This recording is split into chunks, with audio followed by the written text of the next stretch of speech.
Brigitte Ameganvi, bonjour. Bonjour. Vous êtes la coordinatrice de Togo Debout en Europe, un mouvement qui inclut à présenter de la diaspora togolaise. La CEDEAO s'apprête à proposer une feuille de route pour sortir le Togo de la crise politique qui s'est aggravée depuis le 19 août 2017. Dans un document dont vous êtes l'une des signataires adressé à la date du 12 juillet au chef d'État de la CEDEAO, vous proposez votre piste de sortie de crise pour le Togo pour, si je comprends bien, inspirer les chefs d'État. Avant tout, madame, dites-nous, pourquoi avoir attendu du 12 au 25 juillet avant de communiquer le contenu de ce document à la presse? Oui, parce que nous avons souhaité réserver le contenu de ce document aux destinataires privilégiés d'abord, avant de le publier. C'est le principe normal des lettres ouvertes, c'est-à-dire qu'on adresse un courrier aux destinataires et puis on laisse un délai de réaction, de réflexion avant de publier le document. C'est la raison pour laquelle nous avons laissé le temps aux différents facilitateurs de prendre connaissance du document avant de le rendre. Ça veut dire que vous avez maintenant une réaction de la part de ces facilitateurs.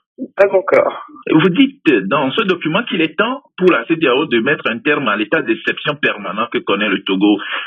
Pourquoi cette pression sur les chefs d'État de la CEDEAO à la veille de ce sommet, de la feuille de route de sortie de crise? Alors, à proprement parler, on ne peut pas dire qu'il s'agit d'une pression. Il s'agit simplement d'aider les chefs d'État de la CEDEAO à replacer les faits dans le contexte historique de la longue crise récurrente qui affecte le Togo.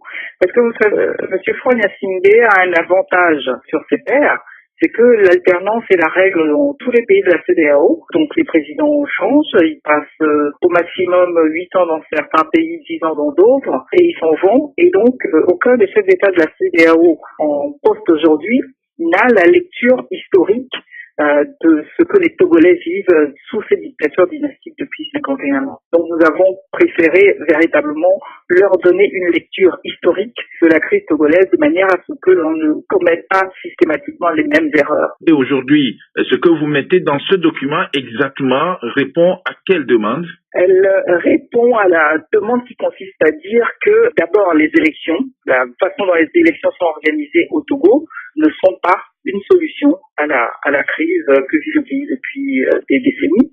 Sinon, cette crise serait réglée depuis longtemps. Nous insistons également sur le fait que, il faut véritablement faire les réformes institutionnelles et constitutionnelles et faire respecter les engagements que Faure-Gnassingbé a signés lors de son arrivée cataclysmique au pouvoir en 2005. Et nous appelons également les chefs d'État de la CEDEAO en tant qu'organisation de la société civile et nous comptons faire appel à toutes les sociétés civiles des pays de la CEDEAO pour qu'elles nous aident à faire pression sur les gouvernements de manière à ce que les textes de la CEDEAO soient respectés.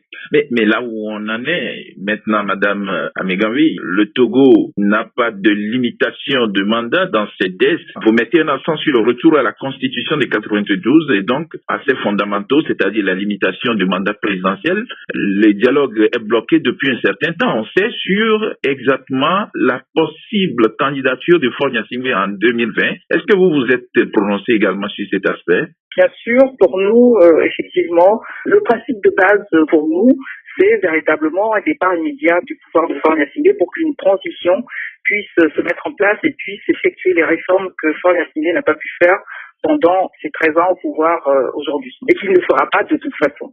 Mais si jamais cette transition devait se faire avec lui à la présidence de la République, il faudrait à ce moment-là que, en même temps que tous les membres de l'exécutif de transition, ils ne puissent pas se présenter à la fin de la transition, comme cela se produit dans tous les pays où il y a une transition démocratique qui fait suite à une rupture de l'ordre constitutionnel en cours. Les membres du gouvernement de transition ne sont pas candidats aux élections présidentielles qui suivent une transition. Donc nous demandons également, c'est exactement ce qui s'était passé au Burkina en 2014, et nous demandons que ça soit également le cas au Togo. Donc dans ces circonstances-là, si Faure-Gnassingbé tient à diriger la transition, il ne sera pas candidat en 2020. Madame Brigitte Ameganvi, quelle chance que les chefs d'État de la CEDEAO vous suivent dans cette démarche de Togo Debout?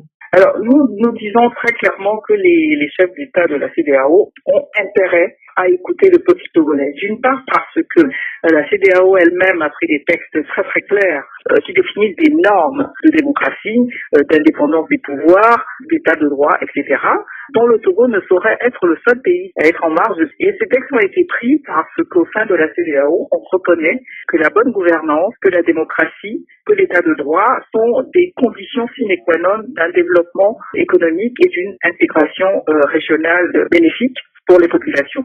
Donc, il faudrait que les chefs d'État de la zone veillent à ce que le Togo ne soit pas le seul pays de la zone à être en marge de ces textes qui sont indispensables pour la convergence politique des pays de la zone, et cette convergence politique elle-même étant une condition de l'intégration, d'une intégration économique et d'un développement économique harmonieux au sein de cette zone CEDEAO qui a acquis, par rapport à d'autres, a fait énormément de progrès, il faut le reconnaître. Vous ne vouliez pas le dire, mais en d'autres termes, vous utilisez les tests de la CEDEAO pour mettre la pression sur les chefs d'État. Vous verrez bien que dans le document que nous avons publié, nous avons fait référence à un certain nombre de textes et de principes de base qui sont fixés surtout dans le protocole additionnel de la CEDEAO.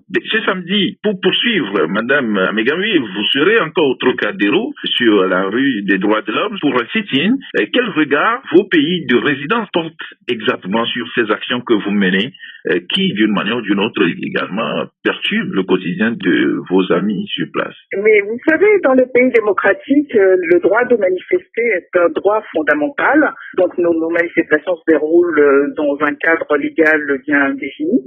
Nous avons fait des manifestations ailleurs qu'au Trocadéro. Nous avons fait des marches, nous avons manifesté devant le Quai d'Orsay, qui est le ministère des Affaires étrangères. Nous avons manifesté devant l'Assemblée nationale, et depuis quelques mois, nous avons effectivement choisi le Parvis des droits de l'homme comme lieu de manifestation habituelle hebdomadaire. Dans le courant de la semaine prochaine, en plus de cette manifestation, de ce rendez-vous hebdomadaire, nous manifesterons également devant les ambassades de Guinée et du Ghana à Paris, et de manière à montrer que véritablement la population togolaise est déterminée pour réellement une alternance pacifique au Togo. Brigitte Amegawi, merci. C'est moi qui vous remercie de nous avoir donné la parole. Au revoir.